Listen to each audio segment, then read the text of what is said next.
पण मला माहिती आहे ही बारामती, सगळे बारामतीकर नुसतेच दादांचे आणि दादा सारखे बोलायचे ते आहेत कारण तुम्ही आहात म्हणून महाराष्ट्र आहे.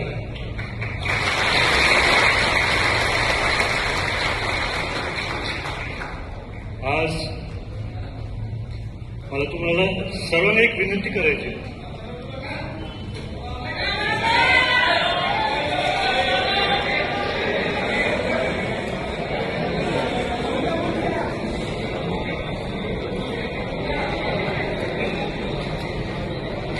अठ्ठावीस तारखेला थोरवर अडू शकलो, दादांचं रक्त आहे, शेवटपर्यंत थांबलो.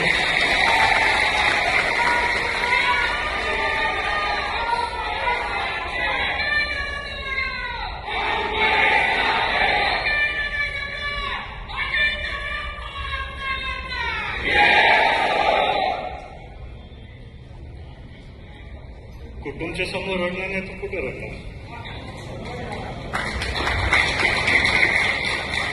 तर मला आपल्या सर्वांना विनंती करायची.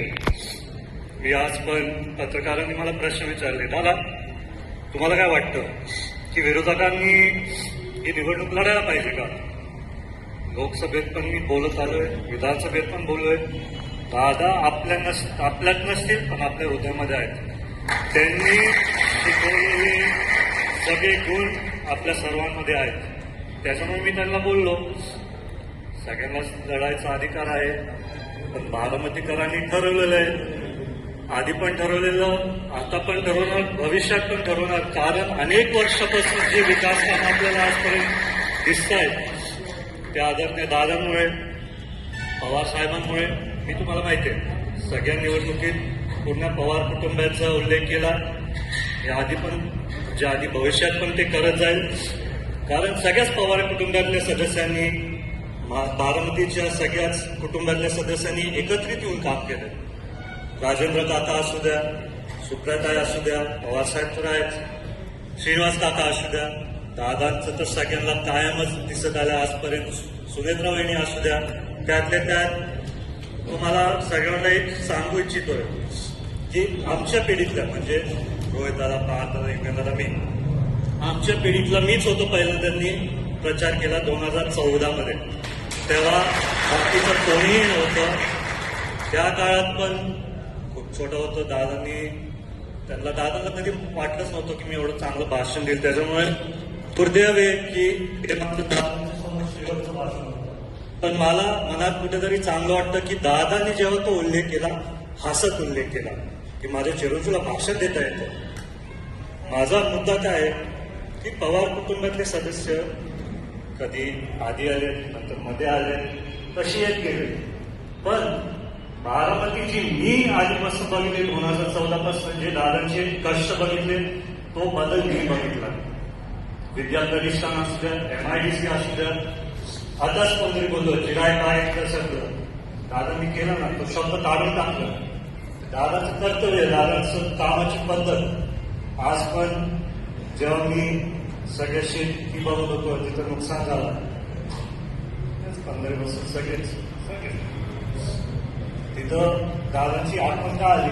कारण मला कोणीतरी सांगितलं की दादा असले असते तर रात्रीच्या रात्री सगळे अधिकारी तिथं पोहोचले असते. शिकतो थोडं येईल तुमच्याकडे.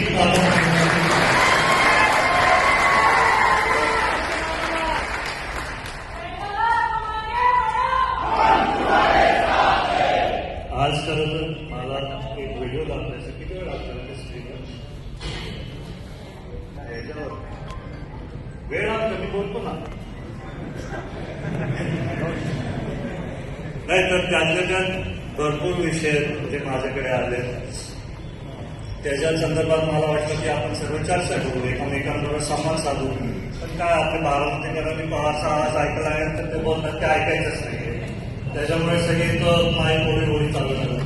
पण तसं नाही हो, सगळे आपण एकच कुटुंब आहे. पवार असू द्या, सगळ्यांना सगळ्यांबरोबर संवाद साधायला कधीतरी वेळ. आता मला खूप मागणी गावामध्ये दिला पुढे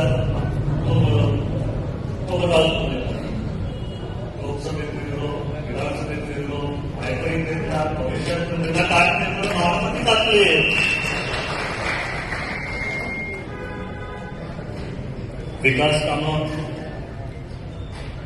तर मी यादी बघितली, आचारसंहिता चालू असताना मी जास्त बोलू नाही शकत, पण भरपूर कामांची योग्य पद्धतीने चालू आहे, निधी तिथं चालू आहे. जेव्हा मी एवढा मोठा घटना बघितला आणि तो दादांनी त्यांच्या काळात सगळी कामं नियोजन करून ते दुर्दैवाने आपल्याला सोडून गेले. पण दादांचं बारामतीचं संपूर्ण स्वप्न पूर्ण करायला मला तुमच्या सर्वांची खूप गरज आहे. MIDC आपल्याला वाढवायची आहे. दादा असताना त्यांनीच त्यांना एक सूचना दिली, दादा कंपनीज आहेत पण आपल्याला थोडं वाढवायला पाहिजे. त्याच्यानंतर आम्ही काही लोकांशी बोललो, ते पण तिथं तयार झाले. पण त्याच्यानंतर 28 जानेवारी 2026 आपल्या सर्वांसाठी एक काळा दिवस. त्या दिवशी मला तर अजूनही विश्वास होत नाही. मला कधीतरी वाटतं की दादा दौऱ्यांवरून परत येते, कधीतरी वाटतं दादाचा फोन येईल. पण तुम्हा सर्वांना भेटून दादा तुमच्या सर्वांमध्ये मला दिसते.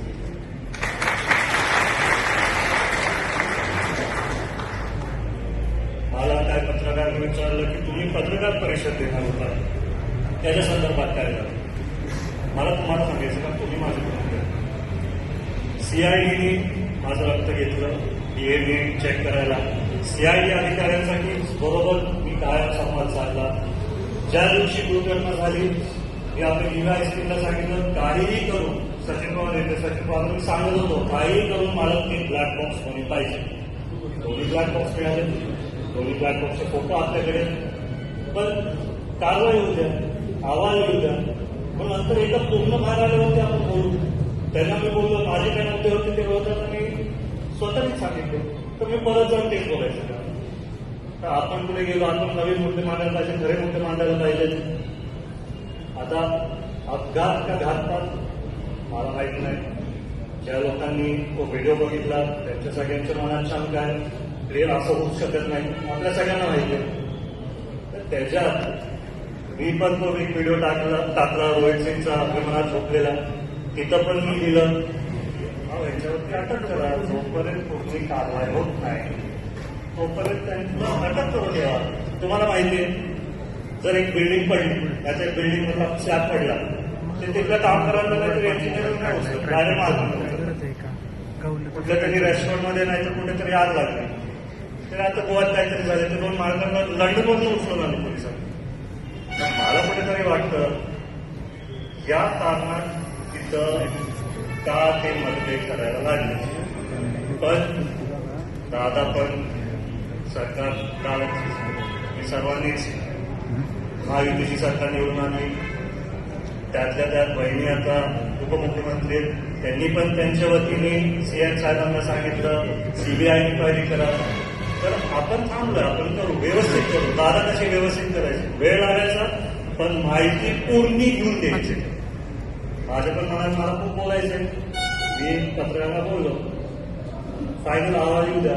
त्याच्यानंतर माझ्याकडे पण खूप काही काही जे आहे, जे समोरील जजांनी इन्व्हेस्टिगेशन अधिकारी नाही तर ज्या लोकांना मदत होईल. काय वेळेस काय होतं माहिती का, जर हे होतात तर ऑलरेडी ती माहिती तिथंच मेन टीमध्ये होतं, अरे आपण हे बघ.